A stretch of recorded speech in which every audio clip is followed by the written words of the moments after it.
বাংলাদেশ ও মালদ্বীপের মধ্যে দ্বিপাক্ষিক সামরিক সম্পর্ক আরও জোরদার করার লক্ষ্য নিয়ে বাংলাদেশ সফরে এসেছেন মালদ্বীপ ন্যাশনাল ডিফেন্স ফোর্সের প্রধান মেজর জেনারেল ইব্রাহিম হিলমি। এই সফরকে কেন্দ্র করে ঢাকা সেনানিবাস এবং চট্টগ্রামে একাধিক উচ্চ পর্যায়ের সামরিক বৈঠক, প্রতিষ্ঠান পরিদর্শন এবং কৌশলগত আলোচনার সূচনা হয়েছে, যা দুই দেশের মধ্যে বিদ্যমান সহযোগিতাকে আরও গভীর করবে বলে মনে করা হচ্ছে। সফরের অংশ হিসেবে রবিবার সকালে মেজর জেনারেল ইব্রাহিম হিলমি নৌবাহিনী সদর দপ্তরে বাংলাদেশ নৌবাহিনীর প্রধান অ্যাডমিরাল এম নাজমুল হোসেনের সঙ্গে সৌজন্য সাক্ষাৎ করেন।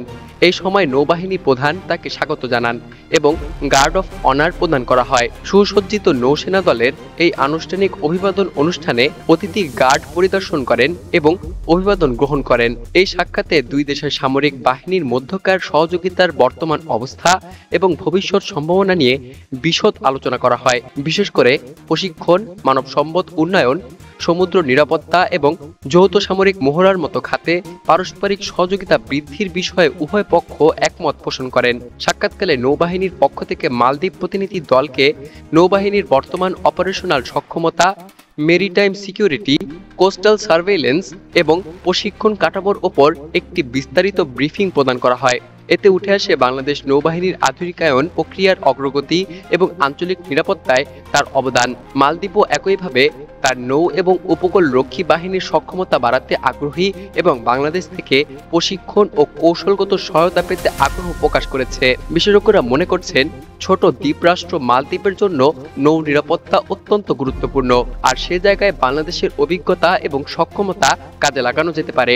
সফরের শুরুর দিকেই মেজর জেনারেল হিলমি ঢাকার শিখা অনির্বাণে পুষ্পস্তবক অর্পণ করে 1971 সালের মহান মুক্তিযুদ্ধে শহীদ সশস্ত্র বাহিনীর সদস্যদের প্রতি শ্রদ্ধা নিবেদন করেন। এই শ্রদ্ধাঞ্জলি ছিল একটি আন্তরিক সম্মান প্রদর্শন এবং দুই দেশের জনগণের মধ্যকার ঐতিহাসিক এবং মানবিক বন্ধনের প্রতীক। সফররত প্রতিনিধি দলের অন্য সদস্যরাও এই সময় উপস্থিত ছিলেন। সফরের পরবর্তী পর্বে মালদ্বীপ ডিফেন্স ফোর্স প্রধান, বাংলাদেশের সেনাবাহিনী প্রধান, বিমান বাহিনী প্রধান এবং সশস্ত্র বাহিনী বিভাগের প্রিন্সিপাল স্টাফ অফিসারের সঙ্গে পৃথক পৃথক সৌজন্য সাক্ষাৎ করবেন। প্রত্যাশা করা হচ্ছে এসব বৈঠকে আঞ্চলিক নিরাপত্তা, জলবায়ু পরিবর্তন জনিত দুর্যোগ মোকাবেলায় সামরিক প্রস্তুতি এবং মানবিক সহায়তা বিষয়ক বিভিন্ন উদ্যোগ নিয়েও আলোচনা করা হবে।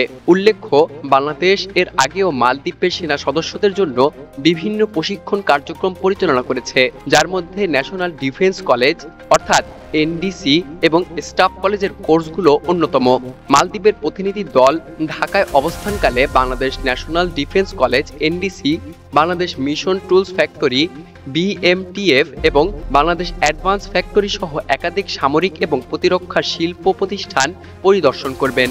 এতে দুই দেশের মধ্যে প্রতিরক্ষা সরঞ্জাম উৎপাদন, রক্ষণাবেক্ষণ এবং প্রযুক্তিগত সহযোগিতা সংক্রান্ত সম্ভাব্য সমঝোতার ক্ষেত্র তৈরি হবে বলে আশা করা যায়। সফরের শেষাংশে প্রতিনিধি দল চট্টগ্রামে যাবেন, যেখানে তারা বাংলাদেশ নেভাল একাডেমি পরিদর্শন করবেন। এছাড়াও কমান্ডার চট্টগ্রাম নৌ অঞ্চল কমান্ডার বিএন ফ্লিট এবং চট্টগ্রাম বন্দর কর্তৃপক্ষের চেয়ারম্যানের সঙ্গে পৃথক পৃথক সাক্ষাৎ করার কথা রয়েছে। এসব সাক্ষাতে সামুদ্রিক নিরাপত্তা, বন্দর ব্যবস্থাপনা, ক্রুজ বর্ডার সমুদ্র পরিবহন এবং উদ্ধার তৎপরতা সংক্রান্ত বিষয়াদি গুরুত্ব পাবে। এই সফর কেবল দুই দেশের সামরিক বাহিনীর মধ্যে সৌহার্দ্য বৃদ্ধি নয়, বরং আঞ্চলিক নিরাপত্তা এবং কৌশলগত অংশীদারিত্বের একটি নতুন দিগন্ত উন্মোচন করতে পারে বলে বিশ্লেষকরা মনে করছেন। বিশেষ করে বঙ্গোপসাগর এবং ভারত মহাসাগরের নিরাপত্তা ইস্যুতে বাংলাদেশ ও মালদ্বীপের সমন্বিত ভূমিকা গুরুত্বপূর্ণ হয়ে উঠেছে। মালদ্বীপ ন্যাশনাল ডিফেন্স ফোর্সের প্রতিনিধি দলটি 3 দিনের সফর শেষে আগামী 17 সেপ্টেম্বর ঢাকা ত্যাগ করবেন।